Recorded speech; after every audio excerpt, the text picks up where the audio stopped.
Why is my radiator cold? This question has bewildered many who use steam as their heating medium. As a matter of fact, it's the most common question posed to Google in regard to steam heating. This video will give you some of the common reasons for the cold radiator. My name's Ray Wohlfarth, and welcome to Boiler Room Detective.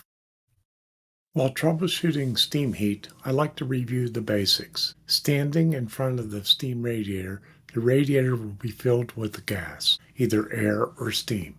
You see, air and steam are both gases, and only one can occupy a space at a time. If the boiler is off and cool, that radiator, as well as every other radiator and most of the piping in the system, is filled with air. Once the burner heats the water to steam, the steam zooms out of there at close to 50 miles per hour, and it pushes the air from the piping and the radiators. That's a lot of air, and it can do it quickly. The problem occurs when a stubborn air pocket refuses to budge. If the air won't leave, the steam can't get in. Hence a cold radiator. The steam pressure will nudge the air from the radiator through either the air vent on the one-pipe system or through the steam trap on a two-pipe system. Once the air is gone, the steam will enter and gladly surrender its latent heat, once again becoming water. So back to our cold radiator. In most instances, air is the main culprit, but let's consider some of the other possible reasons. Is it the thermostat? Could the thermostat be too close to the radiator, or is it not working? Could the sun be shining on it? Is the radiator oversized for the heat load? The radiator was originally sized for the coldest day of the year. If the weather is warmer than that, the radiator may be able to heat the room with only the first few sections of the radiator warm. As a matter of fact, it may not heat the radiator all the way across until it's bitter cold outside. Is the radiator pitched properly? A one-pipe radiator should be pitched slightly toward the radiator valve. This allows the condensate to properly drain.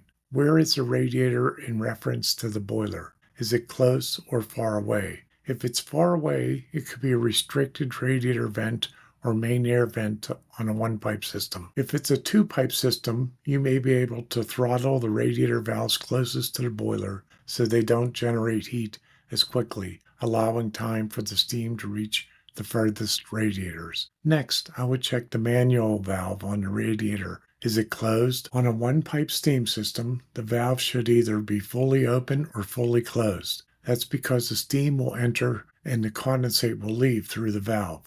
Throttling the valve affects the proper operation and could lead to water hammer. On a two-pipe system, the valve can be adjusted because the steam and condensate have separate pipes. If the valve is open, I would check the air vent on the one-pipe radiator. A way to check is to close the radiator valve and unscrew the air vent. Be sure you have gloves on. Steam can burn you pretty quickly. Open the rad valve and listen for air or steam venting. If you hear air after removing the vent, the air vent isn't working. Close the radiator valve. Inspect the air vent. Painters are notorious for painting the small vent hole on top so air can't escape. I open it by using a straightened paper clip. The two-pipe system is a little trickier to test. It could be one of three things. Number one, it could be a defective steam trap. If the thermostatic bellows has failed, you could replace it with a new insert, available at most heating supply houses. The second is a steam trap leaking through somewhere in the system. This allows steam to be on both sides of the trap, stopping the condensate flow. Steam traps require pressure differential across them to work. The last item is a little harder to find. It's a restriction or blockage on the condensate return pipe for the radiator. I once found the cause for a cold radiator to be a sagging pipe in the basement 3 stories lower due to a missing pipe hanger. Once the hanger was replaced, the rad heated all the time. I hope this helps you when you find your next cold radiator. If you like this video, please subscribe and share it. If you have a puzzling problem in the field, send me an email. Let's see if we can solve it together. My boiler books are available at Pronto Heating Supplies, T.F. Campbell, and Amazon. Thanks for stopping by, and I'll see you on the next case.